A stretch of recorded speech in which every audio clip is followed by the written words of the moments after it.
finished one side of the coppering, and now I have to start on the other side. Before we do, a couple of things I need to point out. I found once you're laying the coppering on, any defects that you haven't cleaned up on the underside shows up here. I kind of was thinking this would cover a lot of defects, but basically no. So when I swung over to this side, got it turned around,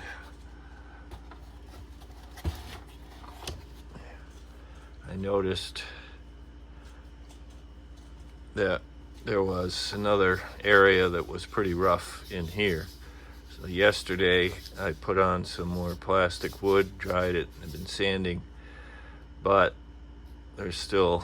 we've got some cracks here that are going to show up pretty blatantly. So I'm just going to take a little more plastic wood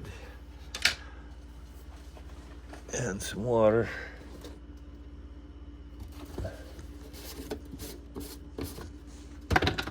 to wet my fingers, and we can take it out with, I have put some water in this bucket here. If you just get your plastic wood and use it and then put the lid back on, after a few days it's so hard and really not usable. So basically I've had some water put in here and it's been holding up really well, easy to use. And I'm just gonna cover these two areas here, and it'll go a little more up in here. We've got to let this dry overnight and come back tomorrow and try again.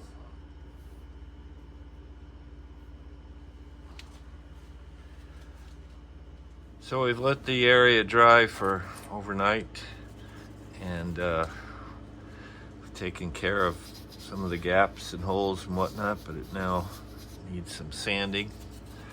So let's see what comes out.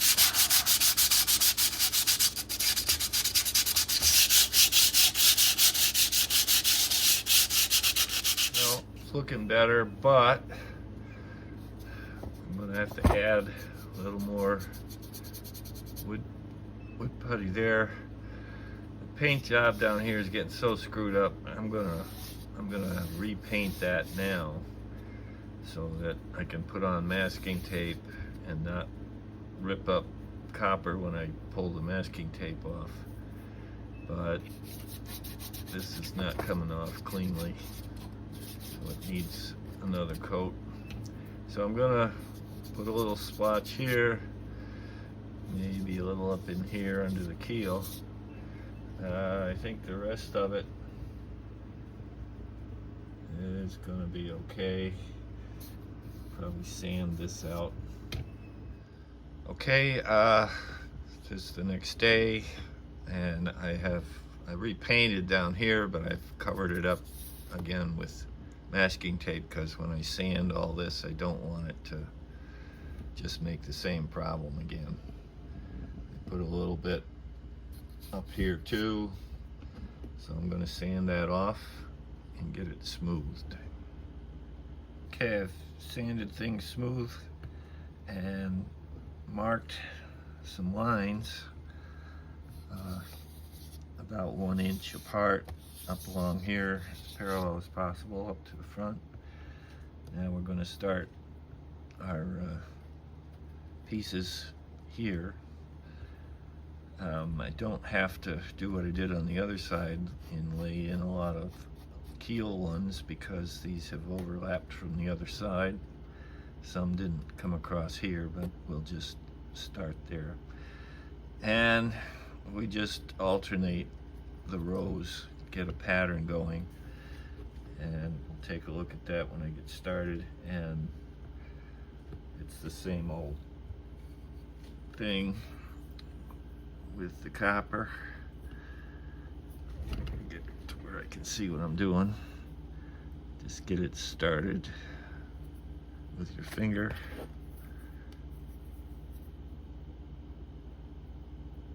It gets pulled off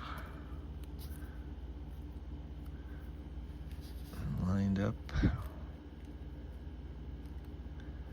Now this is, I'm working in the opposite direction from the other side, so I've got to get used to where to grab things. Okay, so we'll carry this out a couple more, then start a half of one here so that we don't hit the same marks straight down, and come back and show you what we've got going. Okay, we've got it started here. Trying to alternate lengths, but you get the idea. You just keep adding a few more here and then follow that down, and eventually it'll get done like the other side. So that's about all for coppering we're going to do. The next show video should be done with the coppering the bottom. We'll go over how we make a cradle or a base, because we're going to turn the ship back over and we're going to need a base to have it sit horizontally. See you then.